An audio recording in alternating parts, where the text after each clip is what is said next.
At Anurag University, be everyone you dream to be.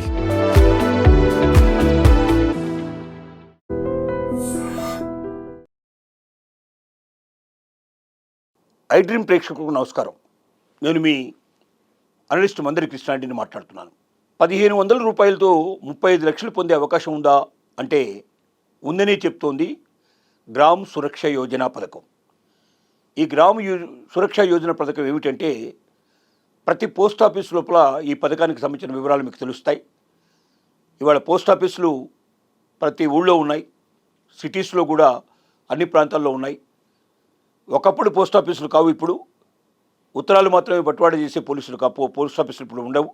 ఇవాళ ఉన్న post ఆఫీసులు బ్యాంకులతో పోటీ పడుతున్నాయి. ఆన్లైన్లో ఏదైనా మీరు పనులు చేసుకోవడానికి ఇక్కడ అవకాశం ఉంది. డబ్బులు ఆన్లైన్లో వేయొచ్చు, డబ్బులు ఆన్లైన్లో తీయొచ్చు. అనేక రకాల పోస్ట్ ఆఫీస్ పథకాలు మీకు అందుబాటులో ఉన్నాయి. ఈ గ్రామ సురక్షణ యోజన పథకంలో ఏమిటి జరిగేదంటే 1000 రూపాయల నుంచి మొదలు పెడితే దీని లోపల అంటే 10,000 రూపాయలు మొత్తం టోటల్ అమౌంట్ అయ్యేటట్టుగా చూసుకోవాలి. అక్కడి నుంచి లక్షల రూపాయల వరకు కూడా 10 లక్షల రూపాయల వరకు కూడా దీంట్లో పెట్టుబడి పెట్టేందుకు పాసిబిలిటీస్ ఉన్నాయి. ఇది ఎలా జరుగుతుంది?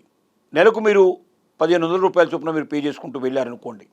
5 ఏళ్ల పాటు మీరు పే చేసినట్టయితే మీరు కట్టిన డబ్బులు సుమారుగా 90,000 రూపాయలు అవుతాయి. కానీ మీ జీవితంలో 19 ఏళ్ల తర్వాత దీన్ని ప్రారంభించాలి. అప్ టు 59 ఇయర్స్ వరకు ఇది మీకు అవకాశం ఉంటుంది. 19 నుంచి 55 సంవత్సరాల మధ్యలో ఇది వర్తిస్తుంది. కొన్ని సందర్భాల్లో 60 ఏళ్ల దాకా కూడా మీకు కొన్ని ఎక్సెప్షనల్ కేసెస్లో జరుగుతుంది. అవి ఏమిటనేది మీకు పోస్ట్ ఆఫీస్లో వివరంగా చెప్తారు. 19 నుంచి 55 లోపల ఎవరైనా సరే 5 ఏళ్ల పాటు వరుసగా డబ్బు పే చేసిన వాళ్ళు ఉంటే అది 1000 రూపాయలు కావచ్చు, 1,00,000 రూపాయలు కావచ్చు, మీరు నిర్ణయించుకోవాలి. పర్ మంత్ ఎంత పే చేయాలి అనేటువంటి మీరు డిసైడ్ చేసుకొని ఆ రకంగా 5 ఏళ్ళు వరుసగా మీరు కట్టినట్టయితే మీకు జీవితంలో ఏదైనా అనుకోని ఆపద వచ్చి మీకు మరణం సంభవిస్తే 1500 కట్టిన వాళ్ళకి ప్రతి నెల 5 ఏళ్ళు కట్టిన వాళ్ళకి 35 లక్షల రూపాయలు వస్తాయి. అదే రకంగా మిగతా వాళ్ళకి ఎంతైతే డబ్బు కట్టారో దాని మీద అనేక రెట్ల డబ్బు దీని మీద వచ్చే అవకాశం ఉంది. ప్లస్ ఇది ఒకవేళ మనిషి బతికుండి 80 సంవత్సరాల దాకా బతికున్నట్టయితే తనకి ఈ డబ్బు పూర్తిగా ఏదైతే ఉందో అన్నేళ్ల బోనసు దాంతోపాటుగా ఈ అదనంగా వచ్చే డబ్బు అంతా కలిపి టోటల్ మొత్తం వాళ్ళకి అందజేస్తారు. లేకపోతే వాళ్ళ కుటుంబ సభ్యులకు వస్తుంది. ఇది కాకుండా లోన్ తీసుకునే సదుపాయం తక్కువ వడ్డీ రేటుకి మీరు 5 ఏళ్ళు పూర్తి కాగానే లోన్ తీసుకునే సదుపాయం కూడా దీంట్లో ఉంది. అంటే ఒకవైపున లోన్ వచ్చే అవకాశం ఉంది, ఇంకోవైపున మీరు మధ్యలో ఏదైనా రిస్క్ జరిగితే మీ కుటుంబ సభ్యులకి మొత్తం అమౌంట్ వచ్చే అవకాశం ఉంది. మీరు బ్రతికున్నట్టయితే మీ జీవితంలో 80 సంవత్సరాల వయసు లోపల మీరు ఈ మొత్తాన్ని పొందడానికి అవకాశం ఉంది. ఇలాగా తక్కువ మొత్తంలో అతిపెద్ద మొత్తం మీకు అమౌంట్ రావడానికి ఈ గ్రామ సురక్ష యోజన మీకు ఉపయోగపడుతుంది. ఇది ఒక్కటే కాకుండా పోస్ట్ ఆఫీస్ లోపల అతి తక్కువ అమౌంట్కి అతి ఎక్కువ, ఎందుకంటే పోస్ట్ ఆఫీసులో ఇచ్చేంత వడ్డీ రేటు ఎక్కడ ఇవ్వరు. కొన్ని స్కీమ్లలో 9.5% వరకు కూడా మీకు వడ్డీ ఉంది, 8.5% వడ్డీ ఉంది. ఇంత పెద్ద మొత్తం లోపల ఏ బ్యాంకు మీకు ఈ వడ్డీ ఇవ్వదు. ఇంకోటి, పోస్ట్ ఆఫీసుల్లో మీరు పెట్టుబడి పెట్టితే సురక్షితం ఎందుకు అవుతుందంటే అదే ఏదైనా బ్యాంకులో మీరు డబ్బులు పెట్టారనుకోండి, ఆ బ్యాంకు ఒకవేళ నష్టపోతే ఆటోమేటిక్గా బ్యాంకు మూసివేసి మీకు ఇచ్చే డబ్బు ఏమవుతుందంటే 5 లక్షల రూపాయల లోపల మీరు ఎంత పెట్టుబడి పెడితే దాంట్లో బ్యాంకులో పెడితే అంత డబ్బు మీకు సురక్షితంగా వస్తుంది. కానీ 5 లక్షలు దాటి మీరు 10 లక్షలు, 25 లక్షలు, 50 లక్షలు, కోట్లు మీరు పెట్టారనుకోండి, మీ చేతికి వచ్చేది 5 లక్షలే, అంతకన్నా ఎక్కువ రాదు.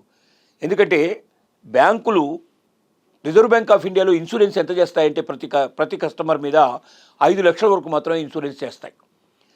బ్యాంక్ అంటే మీరు చాలామంది నేషనలైజ్ బ్యాంక్ అనుకుంటే ఏమనుకుంటారంటే ప్రభుత్వ బ్యాంక్ అంటే మొత్తం ప్రభుత్వమే నడుపుతుంది అనుకుంటారు. కాదు, ప్రభుత్వం యొక్క షేర్లు దాంట్లో 51% మాత్రమే ఉంటాయి. 49% షేర్లు ప్రైవేట్ వాళ్ళకు ఉంటాయి. అంటే దాంట్లో వచ్చే లాభాలు 49% బయట వాళ్ళు తీసుకుంటారు. దీనివల్ల ఏ రకమైన బ్యాంక్ అయినా, ప్రభుత్వ రంగ బ్యాంక్ అయినా ప్రైవేట్ రంగ బ్యాంక్ అయినా ఒకవేళ నష్టపోతే, అలా మూసేసిన బ్యాంకులు ఇప్పటికి 18 బ్యాంకులు మూసేసాయి ప్రభుత్వం. కాబట్టి బ్యాంకులు నష్టపోవని బ్యాంకులు మూసేయరని కాదు, నేషనలైజ్ బ్యాంక్స్ను మూసేసే అవకాశం ఉంది, స్టేటుకు సంబంధించిన వైడ్ బ్యాంకులు మూసేసే అవకాశం ఉంది, ప్రైవేట్ బ్యాంకులు మూసేసే, కోఆపరేటివ్ బ్యాంకులు మూసేసే అవకాశాలు ఉన్నాయి. కాబట్టి నష్టం వచ్చినప్పుడు ఏ బ్యాంక్ అయినా మూసేయడం జరుగుతుంది. కాబట్టి మీ డబ్బు ఎంత డబ్బు అయినా సరే సురక్షితంగా ఒక్క రూపాయి పోకుండా ఉండాలంటే పోస్ట్ ఆఫీసులో పెట్టుకున్నప్పుడు మాత్రమే ఇది సాధ్యమవుతుంది. ఎందుకు? దానికి కారణం ఏంటంటే పోస్ట్ ఆఫీస్ అనేది 100% కేంద్ర ప్రభుత్వ సంస్థ. దీంట్లో ప్రైవేట్ రంగానికి సంబంధించిన 1% కూడా దీంట్లో ఏ రకమైనటువంటి వాటాదారులు ఉండరు. కాబట్టి ప్రభుత్వం మీరు ఎంత డబ్బు పెట్టినా, ఎంత డబ్బు నష్టపోయినా ఆ డబ్బును మొత్తం మీకు ఒక్క పైసా లేకుండా వడ్డీతో సహా మీకు తెచ్చిచ్చే బాధ్యత ప్రభుత్వం తీసుకుంటుంది. అంత సురక్షితమైనది ఇది. దీంతో పాటుగా పోస్ట్ ఆఫీసులో మీరు పెట్టేటువంటి డబ్బు ఏదైతే ఉందో అది ఎక్కడ బయటకు పోదు. అది ప్రభుత్వానికి సంబంధించినటువంటి దానికి వడ్డీ ప్రభుత్వానికే ఇస్తారు వాటిని. అంటే అప్పుల కింద ప్రభుత్వానికే ఇస్తారు వాటిని. అంటే ప్రభుత్వం వీటిని తీసుకొని వడ్డీ చెల్లించడం ద్వారా ఆ వడ్డీని మనకు చెల్లించేందుకు పోస్ట్ ఆఫీస్ సిద్ధపడుతుంది. అంటే మనం పోస్ట్ ఆఫీసుల ద్వారా ఈ డబ్బునంతా కూడా ప్రభుత్వానికి ఇస్తున్నాం. ప్రభుత్వం రోడ్లకి, డ్రైనేజీకి, వాటర్కి, రకరకాల మంచి పథకాలకి ఇది వాడుతుంది. అంటే ప్రజల కోసమే దీన్ని ఉపయోగిస్తుంది. కానీ బ్యాంకుల్లో పెట్టిన డబ్బులు వ్యక్తిగతంగా అందరికీ లోన్లు ఇస్తారు. వ్యక్తిగతంగా లోన్లు ఇచ్చినప్పుడు అందులో లోన్లు ఎన్ని రికవర్ అవుతాయో, ఎన్ని వెనక్కి వస్తాయో, ఎన్ని ఎగ్గొట్టబడతాయో మనం చెప్పలేము. మీరు చూస్తున్నారు, వేల కోట్ల రూపాయలు తీసుకున్నటువంటి పెద్ద పెద్ద పారిశ్రామికవేత్తలు దాన్ని ఎగవేసి విదేశాలకు పారిపోతున్నారు. లేక బ్యాంకులే వాటిని వైండప్ చేసేసి అవి లేకుండా చేసేటువంటి పరిస్థితి కూడా తీసుకొస్తున్నారు. అంటే మాఫీ చేసేస్తున్నారు, వడ్డీల్ని మాఫీ చేసేస్తున్నారు, అసలుని మాఫీ చేసేస్తున్నారు. అలా వేలాది కోట్ల రూపాయలు ప్రతి సంవత్సరం కూడా నష్టపోతున్నాయి బ్యాంకులు. ఈ నష్టం అంతా కూడా ప్రజల మీదనే మళ్ళీ తిరిగి భారం మోపేటువంటి ప్రయత్నం జరుగుతుంది. కాబట్టి పోస్ట్ ఆఫీసులు మనకి ఇచ్చినట్టు ఒక వరంగా భావించాలి. పోస్ట్ ఆఫీసులో పెట్టే ప్రతి రూపాయి సురక్షితమైంది. పోస్ట్ ఆఫీసుల ద్వారా ప్రజలకు మేలు జరుగుతుంది. దీంట్లో పెట్టే డబ్బంతా కూడా ప్రజల కోసం ఉపయోగపడుతుంది. తద్వారా మళ్ళీ ప్రజలు లాభాలు పడతారు. కాబట్టి దీన్ని ఉపయోగించుకొని మీరు ముందుకు వెళ్ళండి. ఈ 1500తో 35 లక్షలు సాధించడం ఎట్లా అనేది మీరు తెలుసుకోవాలంటే నియరెస్ట్ పోస్ట్ ఆఫీస్కి వెళ్ళి గ్రామ సురక్షణ యోజన గురించి నాకు తెలియజేయండి అంటే వాళ్ళు మొత్తం వివరాలు చెప్తారు. తద్వారా మీరు డబ్బుని పొదుపు చేసుకొని దాంట్లో మీరు సురక్షిత బీమా కింద మీరు ఉపయోగించుకున్నట్టయితే ఏ బీమా పథకంలో లేనంత లాభాలు ఈ బీమా పథకంలో మీరు సాధించే అవకాశం ఉంది. అటువైపు ప్రతి ఒక్కరూ ఆలోచిస్తారని మనవి చేస్తున్నాం.